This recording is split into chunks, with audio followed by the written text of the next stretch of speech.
¿cierto? Entonces uno es en su casa ahorrando agüita, Sí. soltando el sanitario solamente cuando hay 2 o 3 cagadas encima, ¿sí? ¿No? ¿Cierto? ¿No? La gente tiene sus métodos de ahorrar agua, ¿cierto?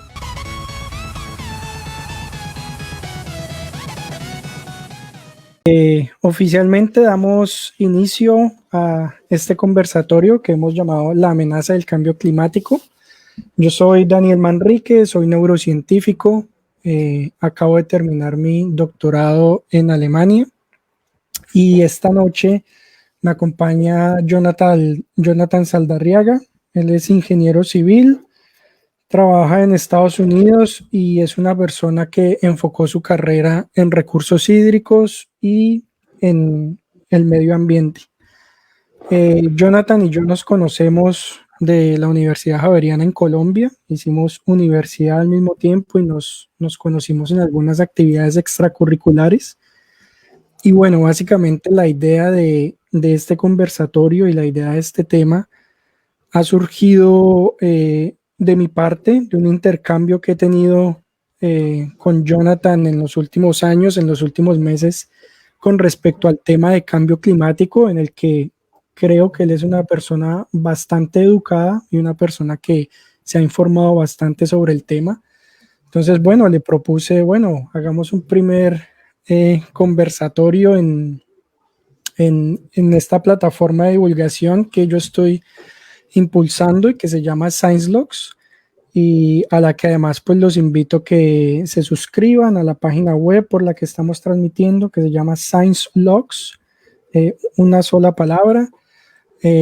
También me pueden encontrar en Twitter, en Instagram como Science, la palabra ciencia en inglés, _logs, LOGS. Me preguntan, que por qué no el nombre en español. Pues bueno, porque la página está un poco dirigida a público internacional, no solamente de habla hispana. Les agradecemos a todas las personas que nos acompañan. Esperamos al final poder responder algunas preguntas, poder atender los comentarios que ustedes hagan durante la transmisión. Y bueno, de verdad que nos hace muy felices que estén esta tarde aquí con nosotros. El tema es entonces la amenaza del cambio climático, y el tema surge como una preocupación que se ha hecho bastante inminente en las últimas décadas, tal vez en las últimas 2 décadas, donde digamos surgió una preocupación un poco más explícita a nivel internacional sobre el cambio climático, y que se ha fortalecido mucho precisamente por el uso de las redes sociales y la información que la gente puede compartir al respecto. ¿Cómo podríamos empezar? Primero, me gustaría, bueno, que Jonathan nos contara un poco sobre cómo empezó este interés o este acercamiento por el tema del cambio climático, por el tema del medio ambiente. Me gustaría que nos refirieras un poco cómo ha sido ese camino tuyo antes de empezar a hablar propiamente del tema. Un punto que quería decir, que también a mí a veces me da muy duro por compartir información en inglés, como te lo darán a vos, que porque la gente pregunta. Otra cosa que faltó decir es que el idioma oficial de la ciencia es el inglés. Entonces, Bueno, ustedes de la región que esté, India, China, Asia, por acá, siempre el común denominador es el inglés. Entonces, y la gran mayoría de información está en inglés, entonces es mucho más fácil tener esa referencia. Respecto al interés, pues, no sé, desde pequeño siempre me gustó mucho la naturaleza, específicamente el agua. Siempre me encantó estar el río y mar y todo eso. Entonces, ese como llamado innato a la naturaleza siempre me generó como ese interés y empecé a preocuparme, a tratar de averiguar, bueno, lo de las basuras, que comportarse bien, ser un buen ciudadano y todo eso. Y por la familia, mis padres y la familia en Colombia tenía muchos tíos con fincas por allá en pueblitos. Entonces, siempre nos íbamos y hubo ese interés como por la naturaleza de los animales. Y ya estando en la carrera, inicialmente pues la ingeniería civil era una carrera muy técnica y enfocada, todo el mundo piensa que es estructuras, diseñar y construir edificios y ya. Y de manera afortunada encontré que la Javeriana, donde estudiamos nosotros, era la única universidad en Cali que tenía el enfoque de recursos hídricos y gestión ambiental. De hecho, creo que ahí está conectado Jairo también, que es Sí, por ahí lo vi. gran Sí. amigo con el que hicimos la carrera. Creo que ese énfasis lo terminaron, porque no es popular los recursos hídricos y la gestión ambiental, no, lo terminaron. Creo que nosotros fuimos los últimos, o si no de las últimas promociones que alcanzamos a coger ese énfasis. Y dentro de ese énfasis hubo materias que de verdad me despertaron ese interés, porque como estábamos hablando antes de irnos en vivo, te comentaba que a veces uno del colegio, la universidad lo estudia como por juicio y por terminarla, pero no muchas veces como por esa pasión, ¿no? Y en los últimos semestres donde ya se empezó a ver ese énfasis, empecé que las clases de verdad las disfrutaba y que me interesaba por mi cuenta irme a leer y estar pendiente de esos temas. Entonces fue como interesante observarme cómo me empezó a generar ese interés así solo sin yo buscarlo. Entonces ya ahí terminada la carrera empecé a inscribirme como en cursos en línea y prácticamente tratar como practicar un poquito de ser autodidacta y a leer y interesarme por el tema, y poco a poco, pasando los años, leyendo, acumulando conocimientos y datos, me han hecho cambiar mi manera de ver el mundo, y muchas de las acciones que hago ahorita, que también algo que estábamos mencionando antes de ir en vivo, es tener esa flexibilidad intelectual, o de manera flexibilidad cognitiva, estás diciendo, para poder ser capaz de cambiar y reconocer que se te presenta nueva evidencia, nuevas maneras de, oiga, esto no es así como usted lo piensa, es de esta otra manera, y poder tener esa flexibilidad de hacer los cambios, y me parece muy interesante. Bueno, perfecto. Empecemos a hablar ahora propiamente sobre calentamiento global. En términos simples, y no hay que echarle tanta cabeza a eso, calentamiento global significa que nuestro planeta se está calentando, ¿sí? Y aquí hay precisamente una diferenciación muy importante que tiene que ver, bueno, digamos que en español clima es una palabra que abarca mucho, pero en inglés hay dos definiciones distintas, ¿no? Climate y weather, ¿no? Cuando hablamos de cambio climático, hablamos de un cambio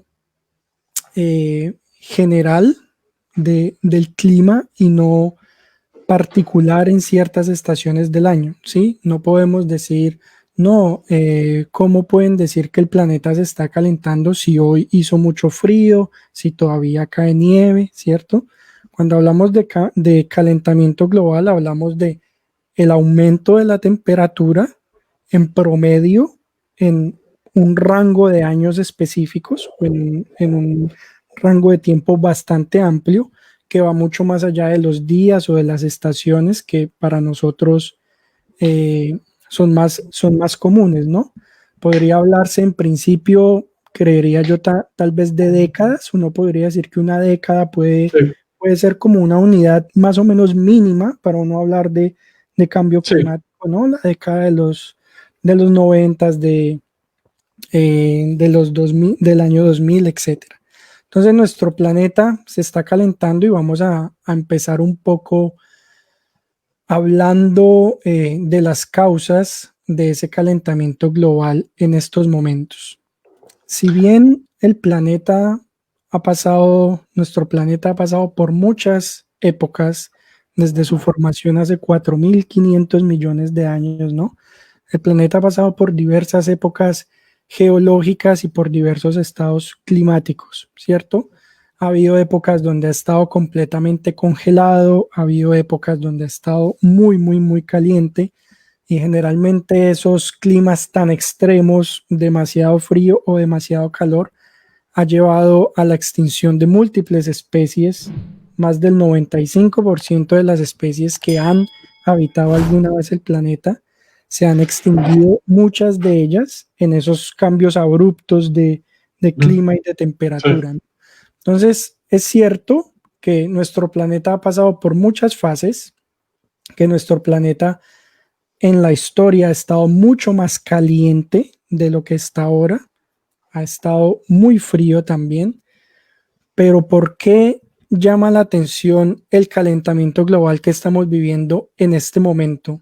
Si sabemos que en algunas épocas, incluso cuando el hombre ya poblaba la Tierra, por ejemplo en la Edad Media, el planeta también estuvo caliente a comparación de lo que fue el siglo XIX o el siglo XX. Eh, ¿Cuál es esa particularidad del calentamiento global que hablamos hoy en el siglo XXI? ¿Podrías comentarnos algo al respecto? Sí, bueno, bastante por desempacar ahí. Un punto que quería agregar es muy importante esa distinción que estás haciendo entre clima y tiempo. Como decías, en inglés sí están muy identificadas los dos definiciones, pero en español lo que más puede encontrar como más cercano es el clima y el tiempo. Entonces, la unidad que se hace para el tiempo es el año, que es lo que le toma pues la rotación de la Tierra alrededor del Sol. Entonces, pero cuando decías décadas, sí es como un tiempo mínimo. El clima es la acumulación de todos esos patrones de tiempo que se dan en ciertas unidades. Pueden ser en horas, en días, en semanas, meses y hasta un año. Ya cuando se empiezan a acumular más de un año es que se empieza a hablar de patrones climáticos. Entonces, Okay. ese punto es muy importante porque algo que te mencionaba cuando hablábamos de esto era, por ejemplo, aquí un caso muy particular de aquí de gente de los políticos, aquí en Estados Unidos, que es las personas que están encargadas pues, de mantener las políticas públicas para combatir esto, y era un senador que se para en el piso del Senado y en medio del invierno dice, no, el cambio climático, eso es una mentira, eso es un invento, vea, y saca así de la maleta una bola de nieve y se la tira hacia el presidente del Senado como, vea, ¿cómo va a estar caliente si hay hielo? Entonces, si ese grado de ignorancia puede llegar hasta donde la gente más alta de un país, pues es preocupante un poquito la ignorancia que se puede tener frente a temas y conceptos tan básicos, y por eso es importante hacer esa distinción. Lo segundo es que mencionabas que sí, es verdad que durante la historia del planeta Tierra han habido muchos patrones. Exactamente, ahí estás compartiendo una imagen donde hay variaciones, hay fluctuaciones naturales, y eso es válido, donde a veces está muy caliente, muy frío, y esas fluctuaciones, no sé, serán por radiación solar o muchos más otros factores que pueden afectar eso. Pero lo particular de lo que estamos viviendo ahora es lo rápido que se están generando esos cambios. Entonces, si como esto, estás viendo la gráfica ahí, el año cero lo toman como de 1950, que es como al final de la revolución industrial. Precisamente se empata, eso es uno de los argumentos por qué los científicos en consenso dicen que sí, que el cambio climático es causado por los humanos, porque justamente empata esa revolución industrial con todos estos nuevos datos que se tienen del calentamiento, de la acidificación de los océanos y muchas más cosas. Entonces, el ratio, lo rápido que está pasando es lo que tiene a todo el mundo consternado, y por cual nombraste esta charla como la amenaza del cambio climático, porque verdaderamente es una amenaza que atienta contra la existencia del ser humano. Por ejemplo, puede haber uno aquí en el gráfico, ¿no? Que los cambios de dióxido de carbono, por ejemplo, estos picos tanto positivos como negativos toman su tiempo, ¿no? Aquí estamos en miles de años, en 200.000 años, 100.000 años, y que esos cambios, pues, a pesar de que ocurren, toman miles de años, ¿cierto? Y el cambio que estamos viendo aquí en nuestra era es en cuestión de unas décadas.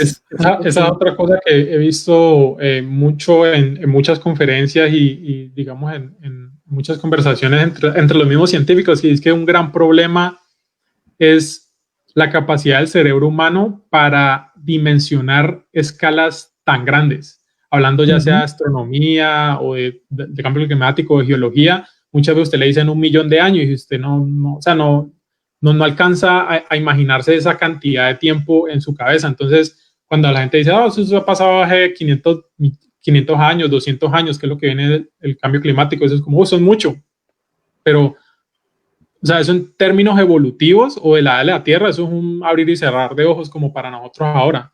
Entonces, ese cambio tan abrupto es lo que está generando todos esos problemas.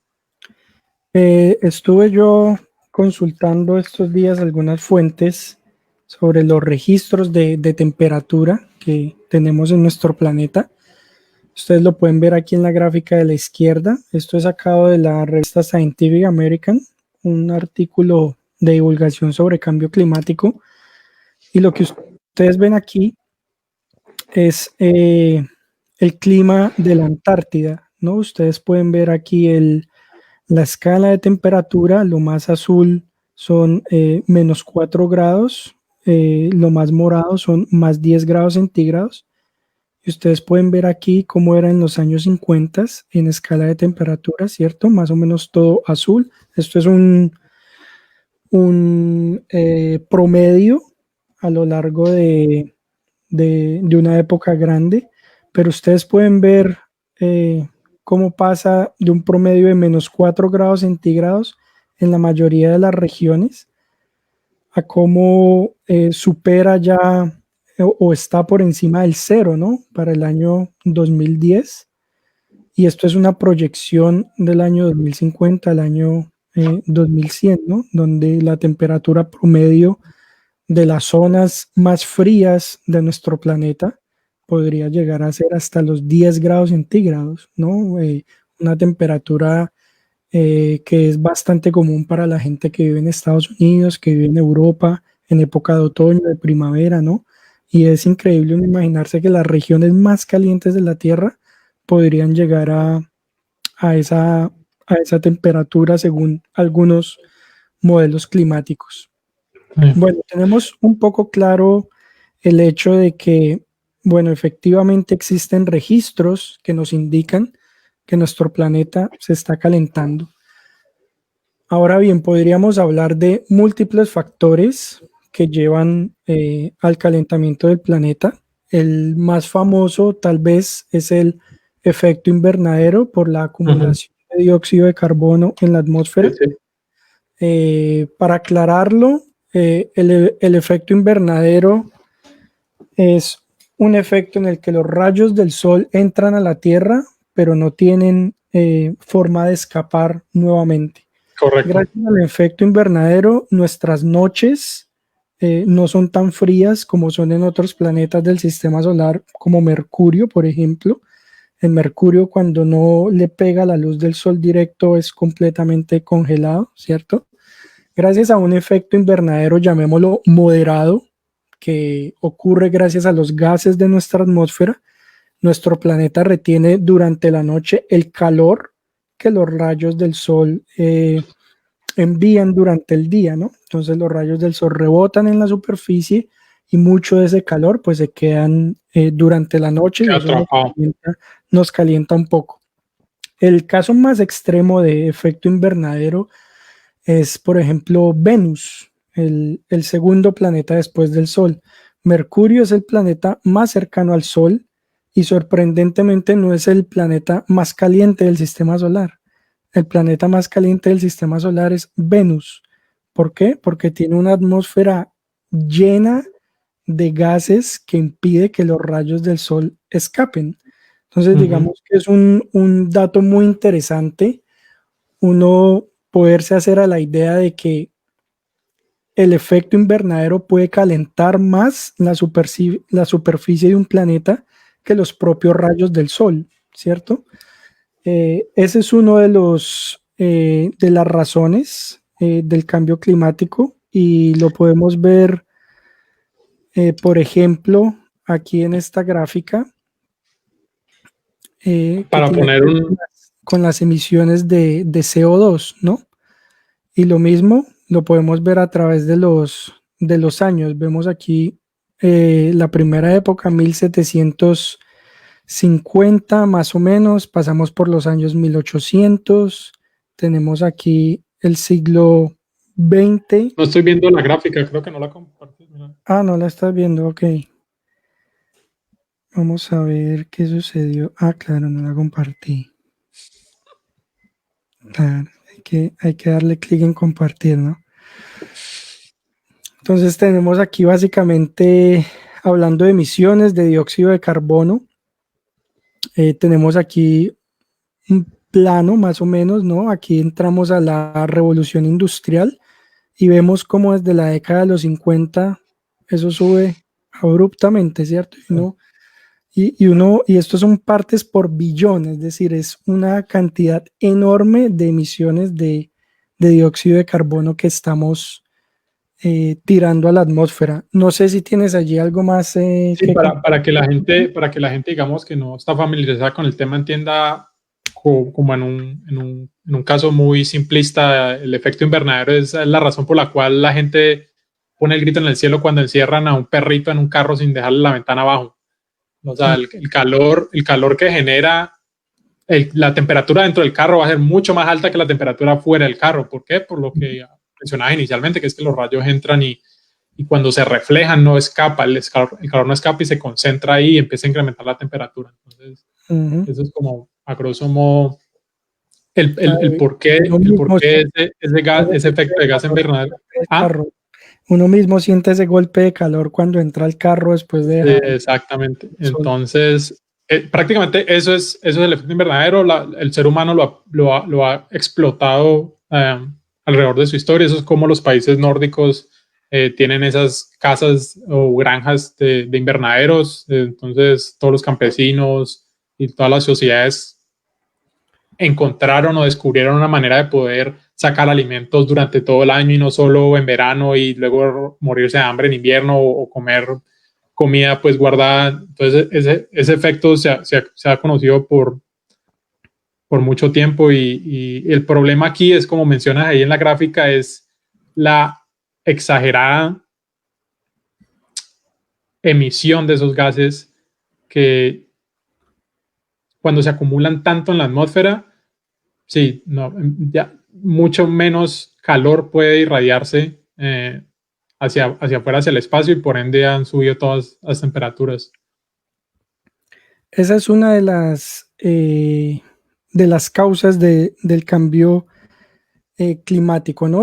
Y aquí estamos hablando tal vez, o pronto hace falta hacerlo explícito, la emisión de CO2, por ejemplo, por la actividad industrial, digamos, la actividad industrial, el transporte, digamos que hay varias fuentes, por supuesto, de CO2, tal vez las más comunes para nosotros son las actividades industriales, el transporte, tanto aéreo como terrestre, como marítimo, pero seguro que hay otras causas del cambio climático de las cuales podemos hablar y me gustaría que Jonathan tocara algunos puntos en ese aspecto.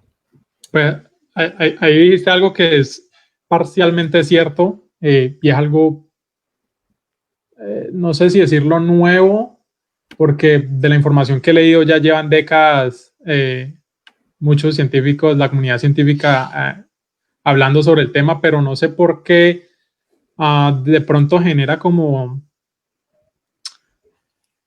cierta tensión porque infringe directamente en una actividad diaria del ser humano y es la forma en que nos alimentamos. Entonces, si uno le dicen, yo también durante la universidad lo que uno estudiaba, lo primero que uno escucha es quema de combustibles fósiles, carbón, petróleo y el sector del transporte. Eso es lo que hace todo. Y resulta ser que la manera como nos alimentamos impacta bastante estas mediciones de CO2 y, más importante, los gases llamados el gas metano, que es 10 a 30 veces mucho más potente que el dióxido de carbono. Entonces, algo que me impactó muchísimo a mí y una cosa de la que también quería hacer énfasis es que lo fascinante de leer todos esos artículos científicos o datos es que muchas veces el dato está ahí, el dato es crudo y o sea, no hay manera de interpretarlo, pero el dato está ahí, eso es como irrefutable. Entonces, resulta ser que las Naciones Unidas, la Organización de Agroindustria y Alimentos de las Naciones Unidas sacó un reporte, si no estoy mal, fue en el 2006, sea, imagínate ya hace 14 años, donde acumulando, revisando toda la evidencia que había, resulta ser que el sector agroindustrial, más bien la industria de los animales, las que consumimos de granja, vacas, cerdos, pollos y cabras, contamina y genera más emisiones que todo el sector del transporte combinado. O sea, combinate todos los carros, los aviones, los trenes, los barcos y los buses, y la manera en que nos alimentamos contamina mucho más que el transporte. Entonces, por eso te decía que dijiste algo medio cierto, porque sí es verdad que el número uno es la manera en que producimos energía. Es decir, el primer lugar, pero en segundo lugar viene la manera en que nos alimentamos, porque es que toca demasiadas pestañas, demasiadas aristas en la manera de los seres humanos vivimos hoy por hoy, que son, si usted no está en la pobreza extrema, usted mete 3 golpes de comida diarias. Usualmente dentro de los mismos 3 golpes hay productos animales por donde sea, y eso multiplíquelo por los, ¿cuántos ya son? 7.600 millones de personas en el mundo, eso empieza a contar. Entonces, te corregiría ahí que la segunda razón por la cual estamos sufriendo, pues, el segundo contribuidor al cambio climático es el sector de agroindustria y de cómo nos alimentamos. Bueno, entonces un poco para resumir lo que hemos hablado hasta el momento para las personas que recién se unen, dijimos que hay datos que demuestran que en nuestra época la temperatura del planeta ha aumentado y la preocupación es que la temperatura del planeta ha aumentado de manera drástica en un muy poco tiempo, a diferencia de como lo ha hecho en otros periodos de la historia del planeta, ¿no? Decimos que el principal contribuidor a ese calentamiento global es la forma en como nosotros generamos energía, la quema de combustibles fósiles, y el segundo es la forma en cómo nos alimentamos, y Jonathan mencionaba que es básicamente las empresas o la actividad agroindustrial, ¿no? La crianza de animales de granja, caballos, pollos, cerdos que nosotros consumimos. Ese es el segundo y más... Yo no como caballo, no sé si vos... ok, bueno, sí. Bueno, todo lo que uno No, se pero sí, puede comer. toda la creencia en animal. Listo. Llama la atención porque el primer punto que uno plantea, la quema de energía, ¿cierto? Eso es algo que uno generalmente le puede atribuir a los gobiernos de los países, ¿cierto? Entonces uno puede Exactamente. decir, no, es que Estados Unidos no tiene políticas de energía limpia, la Unión Europea sí tiene, este otro país sí tiene, ¿no? Digamos que la producción de energía en determinados países depende de alguna forma, depende de los ciudadanos, porque nosotros somos quienes elegimos supuestamente a nuestros gobernantes, ¿no? Pero la Sí, ejecución sí. directa, la ejecución directa de esas políticas de energía, pues depende de los distintos gobiernos del mundo. Pero el segundo punto que tú mencionas, que es la crianza de animales de granja, eh, es algo con lo que nosotros nos relacionamos un poco más cotidianamente. Y tú lo mencionabas, ¿no? Porque nosotros, las personas que tenemos la fortuna de hacerlo, nos alimentamos 3 veces al día, varios días a la semana, y con cada uno de esos platos que nos comemos, pues uno contribuye a dejar una huella de CO2, digamos, uno mismo es el que está poniendo Sí. la huella en ese momento, por decirlo de alguna manera. Ese punto me interesa bastante, me gustaría que ahondemos un poco en la forma en cómo la crianza de animales de granja impacta el calentamiento global. ¿Qué más podríamos ahondar en ese aspecto?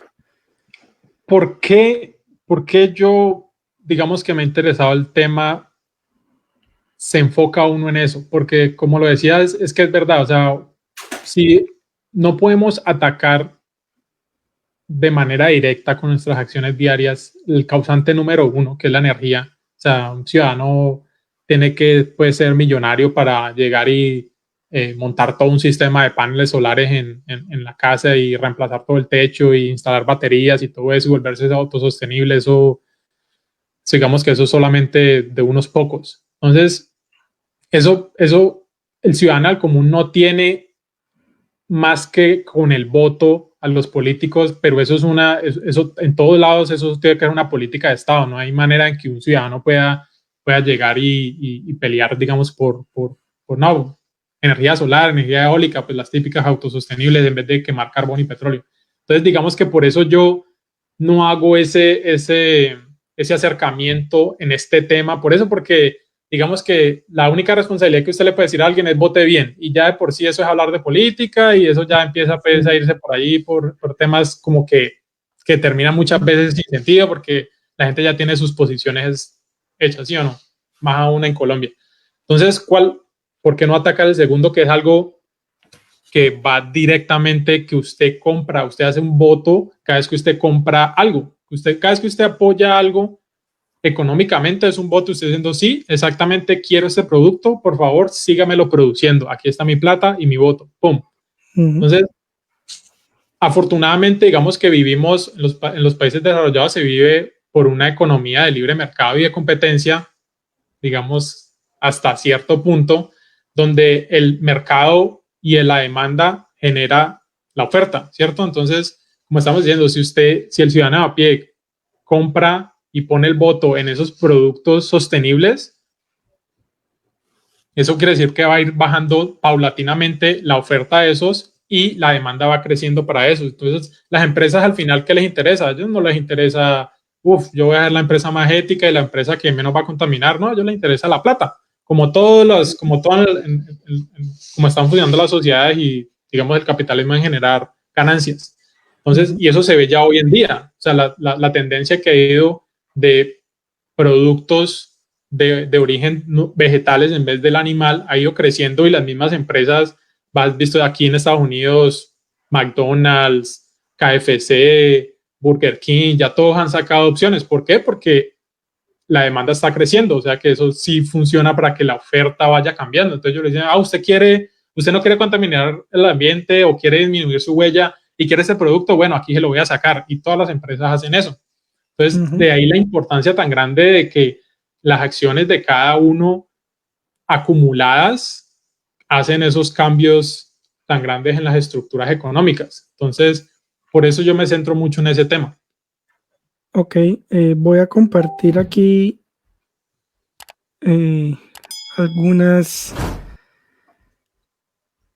algunas imágenes para tener, que me gustaría que ampliaras un poco en ellas, Jonathan, como para tener una idea de cómo, para pintarle a las personas la idea cómo es que la actividad ganadera y agroindustrial pueden generar una huella de carbono importante en el planeta.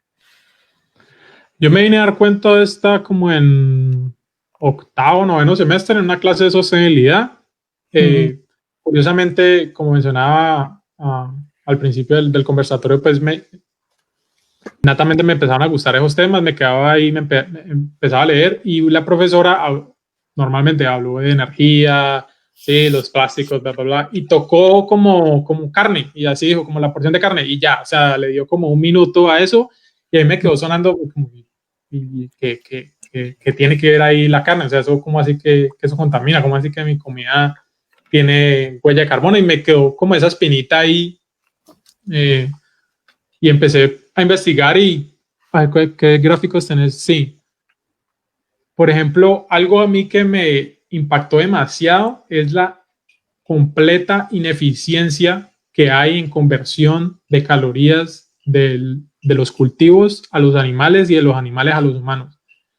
Se necesitan darle 30 calorías o invertirle 30 calorías de comida a un animal para poder sacarle una caloría.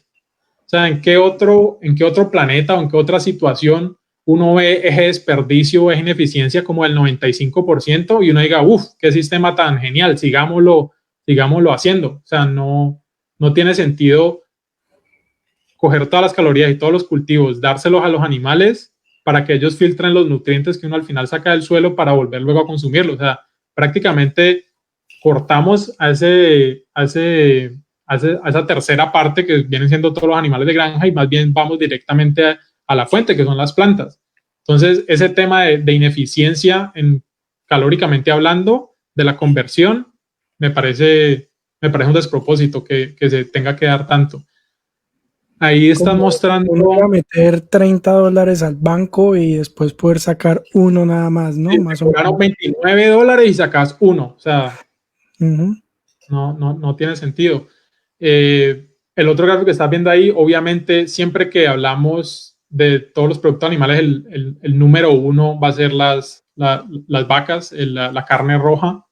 Ahí estás viendo la vaca, el cordero y todos los productos derivados de la vaca, que son los lácteos, la leche, las mantequillas, las cremas. Entonces, siempre va a ir más o menos atado. Digamos que ese animal es el que sube casi todos los recursos cuando hablamos de la conversión.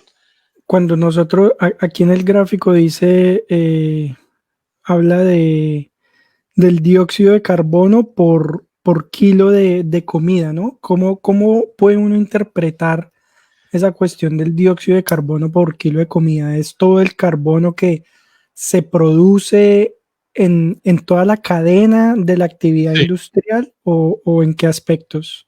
Correcto, sí, cuando hablan de esos de kilogramos se llaman la huella de carbono y por lo general esos análisis son hechos analizando toda la cadena del producto. Entonces, ¿cuánto dura una vaca industrialmente? Entre los 8 y 24 meses duran antes de que la maten. Entonces, son todos esos meses de comida, agua, uso de tierra, el transporte para que llegue a los supermercados. Por lo general todo eso está factorizado en esos kilogramos de dióxido de carbono y así es que se calcula eso. Entonces por eso el ganado está como en el puesto número 1.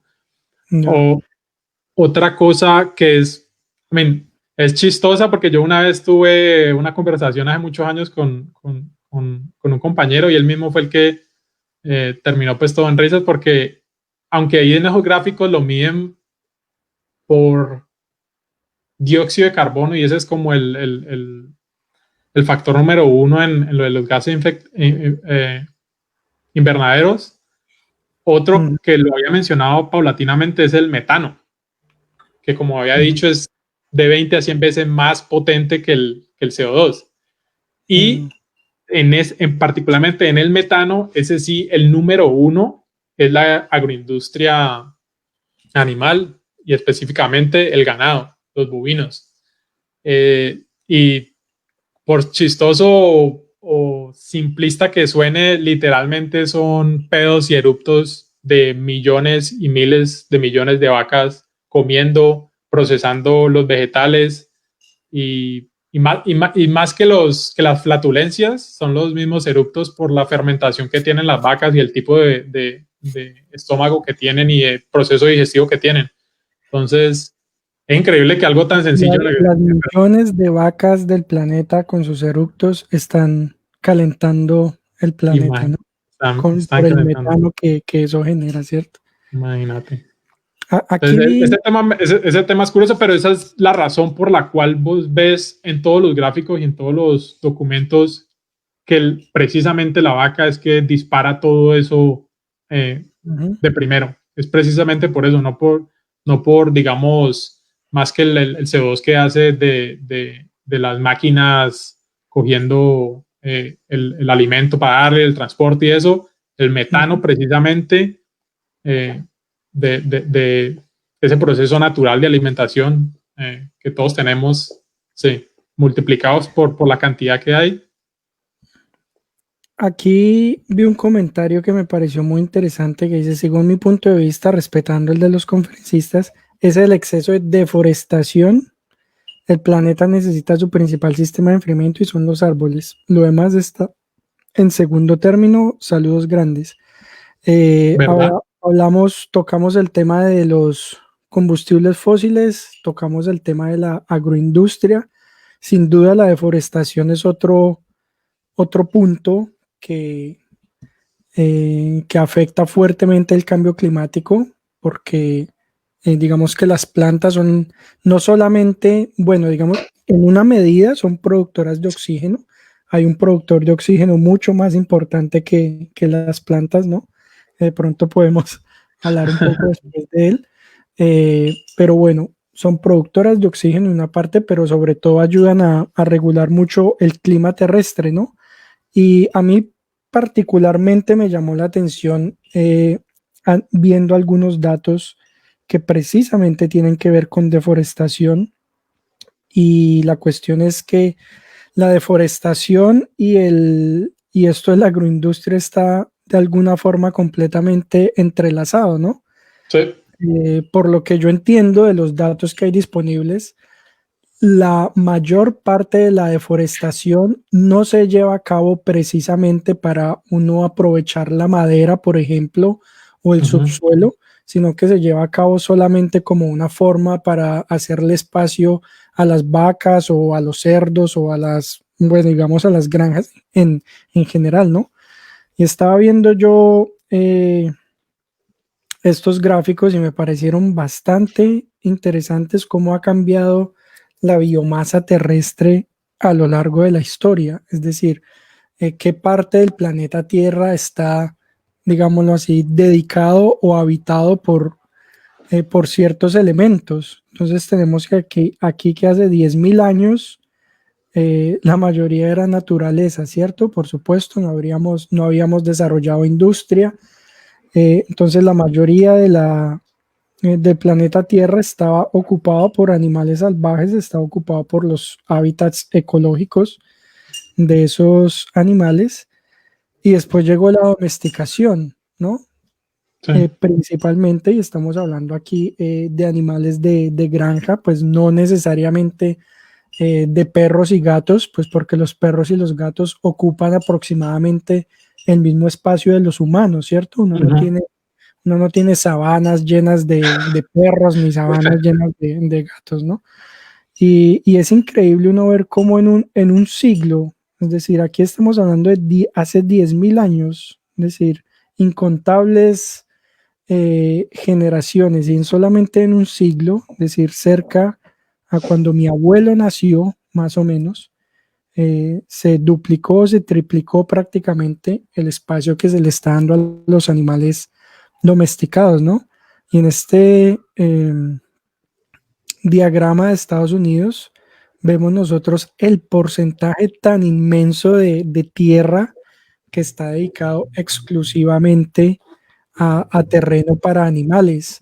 Ocurre lo mismo en Nueva Zelanda, por ejemplo, donde hay más ovejas que personas, y donde los principales pobladores de Nueva Zelanda son las ovejas, no las personas, y son las que tienen más territorio propiamente que la gente en las ciudades y en los pueblos del país.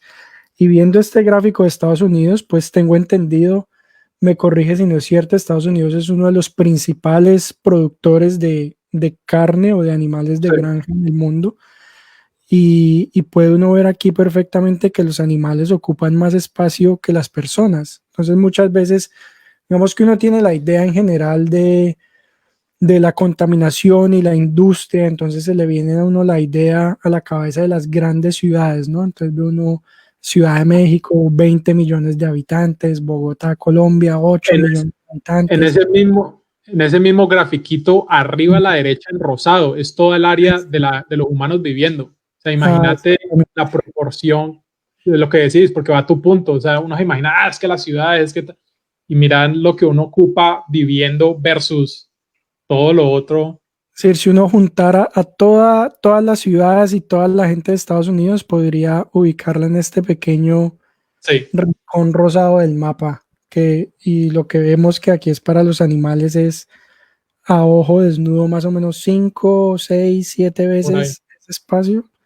No, y Julio, Los campos quería, aquí quería no. hacer un aporte con la pregunta o el comentario que Julio subió, que es muy importante, tiene toda la razón. Y es que algo que pasa con este tema es que este tema toca tantas aristas en la humanidad y hay tantos otros factores que seguramente en lo que hablemos aquí se nos van a quedar muchos temas por afuera. Pero para tocar precisamente la deforestación, sí, totalmente de acuerdo. Uno de los principales problemas que hay es la deforestación, especialmente del Amazonas. Hay 3 pulmones en el planeta que son la selva amazónica, en el África central y en Asia. Ok. Y esos son los llamados pulmones del planeta. ¿Por qué es tan problemático eso? Porque es un efecto de doble cadena. Porque, como decías correctamente, las plantas son las primordiales generadoras de oxígeno, pero también atrapan el dióxido y regulan el clima en el planeta. Y lo atrapan por cientos de años, porque hay muchos árboles que duran, hay por ahí árboles hasta de 1000 años. Entonces, cada vez que se tala uno de esos árboles, se está quitando, aparte de un productor de oxígeno, se está quitando un resguardador de ese dióxido de carbono y se libera, pues eso es lo que se libera cuando se hace la quema. Entonces, para el mismo punto que mencionaba Julio, eso está muy atado. Precisamente en el Amazonas, más del 90% de la deforestación, uno que piensa, uno siempre le echa la culpa a las grandes empresas, ¿no? Uno pensará que es que eso son las retroexcavadoras, de madre, para sacar minerales y yo no sé qué, o para quemar madera, porque es que le encanta quemar madera para poder de energía.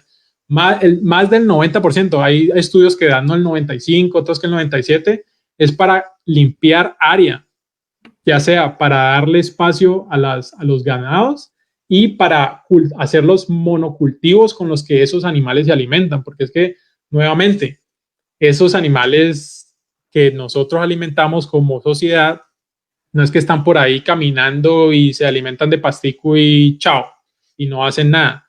Esos animales muchas veces comen hasta mejor que países de extrema pobreza, porque a ellos sí no les falta la comida 3, 4, 5 veces al día, porque es que eso genera pérdidas para la empresa. A ellos sí regularmente les dan su golpe de comida y ¿qué? Ellos con qué alimentan, no solo es de pasto, se generan casi el 90% en Asia de la soya que se vende es para alimentar al ganado. Entonces, una mente le dicen, que la soya es muy mala porque hacen eso es mucho tofu o mucho, no sé, mucha leche de soya que están consumiendo ahorita. No, no, no.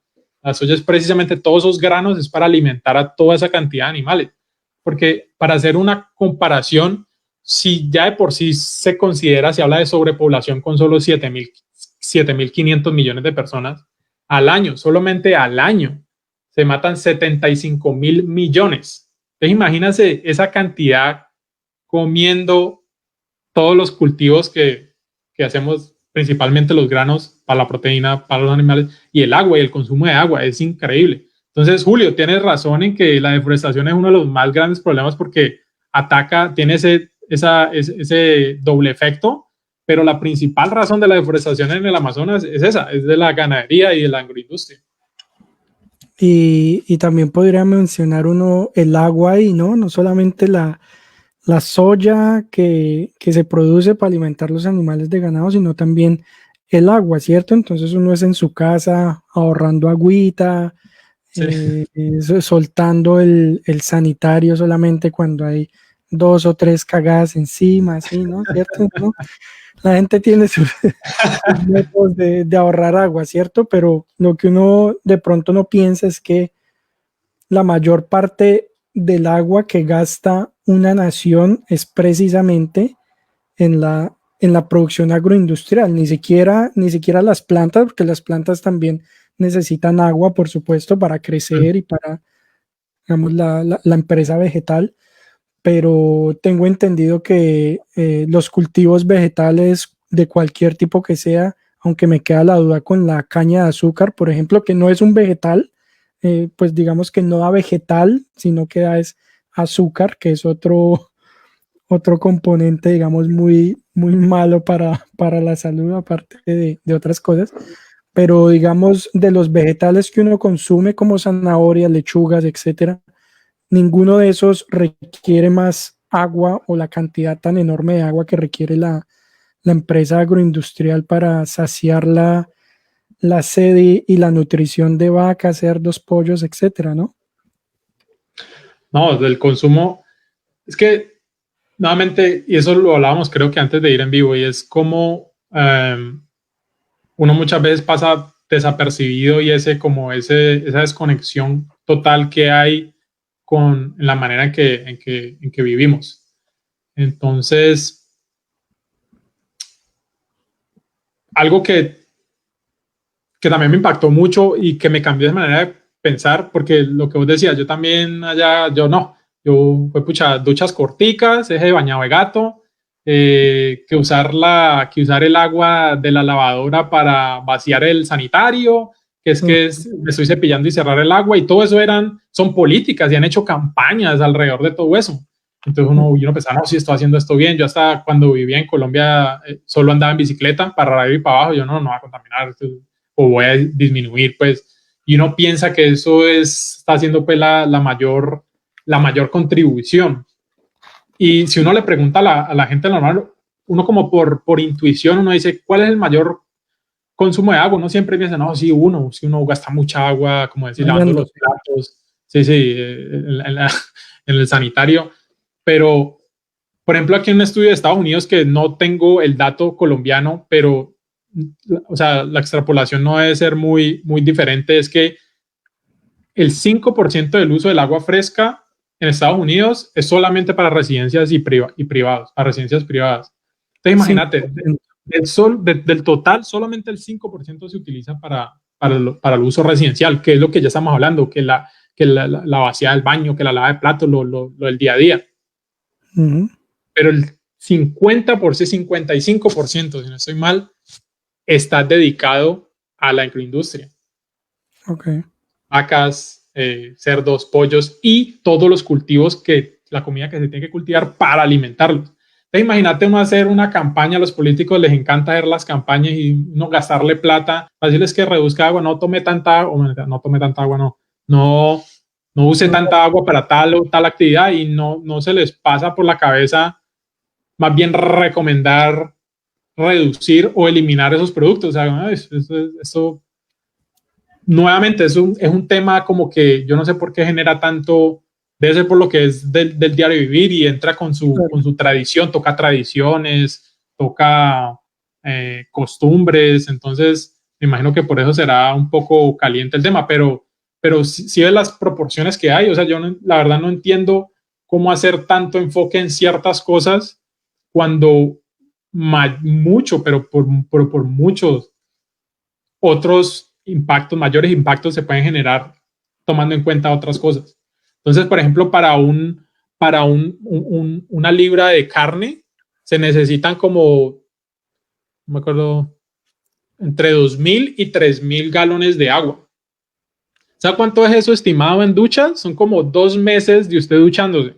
Entonces, imagínate uno ahí, yo aquí dándome 5 minutos. No, de verdad que sí, yo antes me duchaba como... Aquí está 2 minutos, 3 minutos, y ahorita ya tomo la ducha casi que normal, no me estoy extendiendo, pero digamos que la comparación de qué me sirve comerme una sola hamburguesa de una libra de carne si equivale a 2 meses de mis duchas. Entonces, imagínate la proporción tan grande que hay en el uso del agua, que es un uso tan, digamos que tan santo o tan básico en la sobrevivencia del ser humano. Entonces, ahí Aquí veo que en este gráfico se resumen algunos puntos de los que hemos estado hablando, ¿no? Y también un poco para las personas que de pronto se acaban de conectar. Hemos hablado del cambio climático, del calentamiento del planeta como una fuente principalmente humana, particularmente en las últimas décadas, desde los años 50, que en primer lugar está impulsada por la quema de combustibles fósiles y la forma en cómo generamos energía, y en segundo lugar la agroindustria, que está relacionada fuertemente con otros temas como la deforestación. Y aquí vemos un pequeño resumen, pueden ustedes ver aquí donde dice deforestación, el 91% de la destrucción del Amazonas está particularmente ligada a hacer espacio para los animales de granja, ¿no? Tenemos aquí también, a manera de resumen, que el 51% de los gases de efecto invernadero se producen de los animales de granja, mientras que el 13% se producen del transporte, es decir, son prácticamente 4 veces más los gases de efecto invernadero que se producen de los animales que nosotros consumimos cuando se compara con la empresa del transporte. Y aquí tenemos también a manera de resumen el uso del agua. La mayoría del agua potable que nosotros utilizamos en el planeta no es precisamente para el uso de las personas en sus residencias o en sus actividades comerciales, sino que es básicamente para el uso de, primero, de cultivos para alimentar animales de granja, ¿cierto? Y segundo, para el uso de los animales de granja mismos.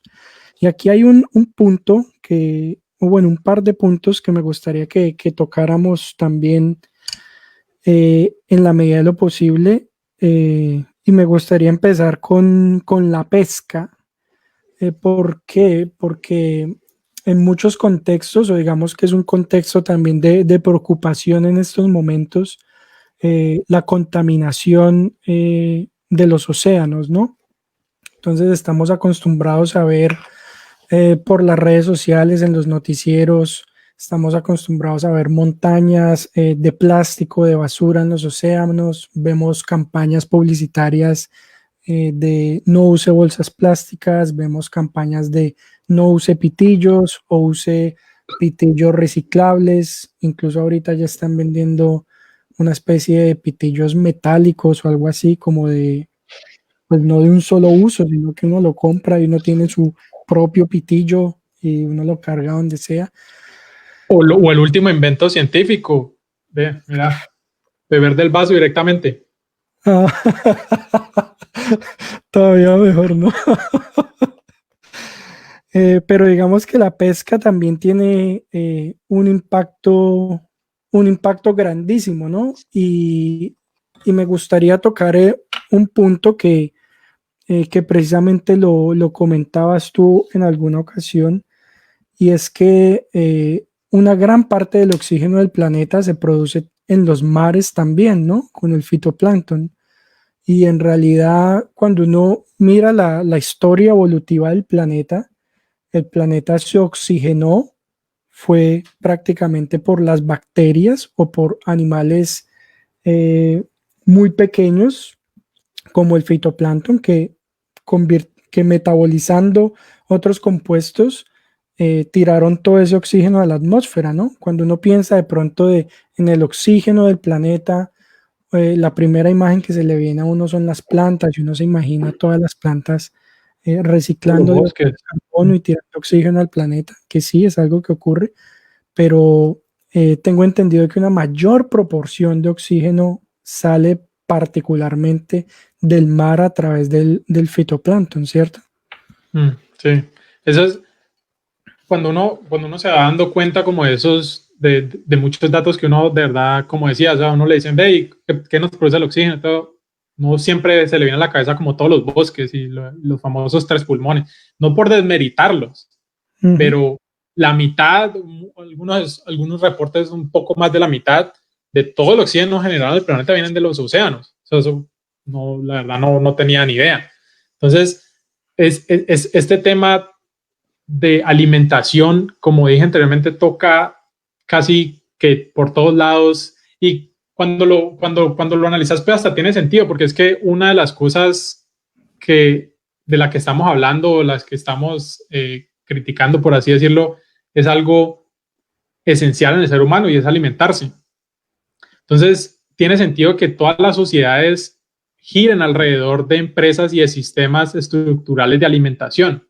Entonces, por eso es que se ven tan grandes los impactos, porque es que es una actividad humana básica que tiene mucho impacto. Entonces, cuando hablamos de los océanos, es increíble también la cantidad, sobre todo en Asia. Acá en América no se consume mucho, pero en los países asiáticos es impresionante el nivel de producto animal de los océanos, de especies marítimas que se consume allá. Entonces, un problema también que genera el cambio climático es que ¿qué pasa? Que se suba la temperatura en el planeta, que creo que un tercio de todo ese calor es asumido por el océano. Entonces, las temperaturas del océano se han ido incrementando paulatinamente y nuevamente. ¿Cuál es el problema? La rapidez en que eso está pasando. O sea, vos que sos psicólogo evolutivo, neurocientífico, que te encanta la evolución, esos tiempos, esas especies les toman millones de años adaptarse a ciertos ambientes. Y nosotros aquí estamos haciendo esos cambios abruptos en 100, 200 años. No hay ninguna especie en el planeta que sea capaz de adaptarse a eso. Entonces, por eso se ve los corales, la gran barrera coral en Australia se está muriendo, se le llama coral bleaching, que es como que se pone toda blanca por ese cambios, porque se habla de 0.8 a 0.9 grados centígrados y uno dice, pues eso no es nada, pero para la temperatura del océano y que una especie haya evolucionado o se haya adaptado más bien a esas condiciones y que en 200 años se las varíen, así sea en esos decimales, trae consecuencias como las que estamos viendo. Entonces, esa explotación tan excesiva del océano. No hay que ir mucho más allá. Usted piense, por ejemplo, en cuando usted se enferma, ¿cierto? La temperatura del cuerpo humano son más o menos 36 grados y medio, ¿cierto? Cuando usted se enferma, a usted le da fiebre y su temperatura sube, no sé, 1 o 2 grados, y eso es suficiente para, en muchos casos, ¿no? Para matar a las bacterias o al bicho que usted tenga dentro. Exacto. Digamos que para matar un animal no necesita usted que se queme, pues, sino que pequeñas variaciones de temperatura para una especie que depende completamente del ambiente y de la selección natural y que no puede modificar el ambiente como nosotros, el impacto es mucho mayor, ¿no? Claro. Y otro tema que tocabas vos de la contaminación de plásticos. Eso también es otra cosa que cuando uno se entera, o sea, pues yo personalmente pienso, ¿por qué tienen tanto énfasis en estas cosas cuando está este elefante, ¿cómo es que le dicen? El elefante blanco en el cuarto, ¿cierto? Y que nadie lo toca, o muy poquita gente. Entonces, vos ves todas las políticas y las campañas se hartan de no use tanta bolsa de plástico y no use específicamente el pitillo que estabas hablando, y ponen pues las foticos de la tortuguita con el pitillo en la nariz y como para llamar, para apelar a ese sentimiento y todo. Pero si uno se va a los datos, menos del 1% del plástico son esos pitillos. Más precisamente, hay unos reportes que dan el 0.3% del plástico en el océano son los pitillos. O sea, que yo no sé qué hace el pitillo para que abarque todas las campañas publicitarias en el planeta para salvar los océanos. Cuando vas a ver la mitad de todo ese plástico en el océano, y ya hay islas, ya se ve desde el espacio, ¿no? Hay islas de plástico, vienen precisamente los residuos de la pesca, puras mallas y puros residuos de todos los artefactos usados para soportar esta industria. Entonces, ¿cuál es lo más fácil para salvar a los océanos que vos ves en las campañas? Salva los océanos, salva las bocas. Simplemente cambiar la manera de alimentarse, no escoger esos productos y nuevamente tener su voto con plata en los productos vegetales que son más sostenibles. Entonces, ves esas proporciones de cómo la mitad, más del 50% de todo el plástico es eso, y le hacen campaña a lo que tiene el 0.3 cuando el impacto que genera es desproporcional. Entonces, para resumir ese pequeño punto, las bolsas que nosotros sacamos del supermercado, los pitillos que utilizamos, si llegan al mar, eso no es más del 1% de la contaminación de los plásticos en los océanos, y por el contrario, los residuos de la pesca en todos los mares del mundo son más o menos el 50% de esos residuos, ¿no? 50 veces más de lo que utilizan las personas en el día a día y que por alguna razón terminan en el mar, ¿no?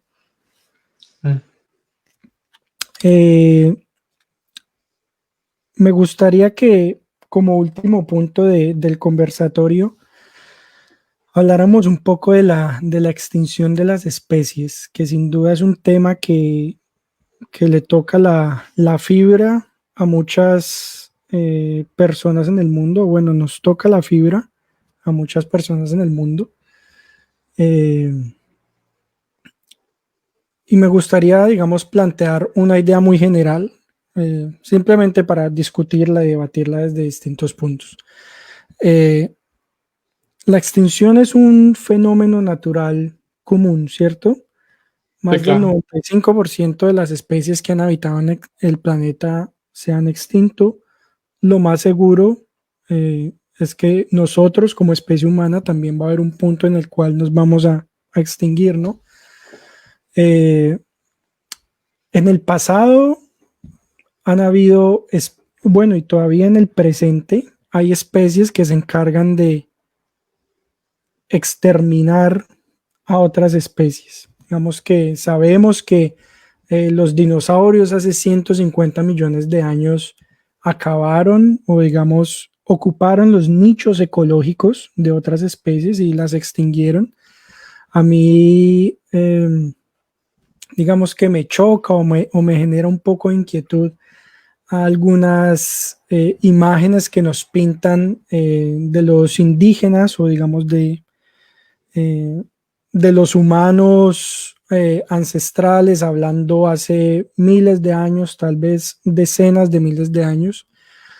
Ve uno publicaciones en Facebook, ve uno memes o ve uno cosas diciendo que los indígenas vivían en armonía con la naturaleza, por ejemplo, y que vinieron los españoles y acabaron con todo, o siempre nos brindan un poco la idea de esa unión, llamémosla así, ecológica que había Sí, entre los indígenas o las sociedades no civilizadas, por decirlo de alguna manera, pero en realidad el hombre como especie siempre ha sido un completo destructor. Es decir, el hombre llegó hace más o menos 60.000 años a Australia, si no estoy mal, puede ser un poco más, y acabó con 24 de las 25 megaespecies australianas.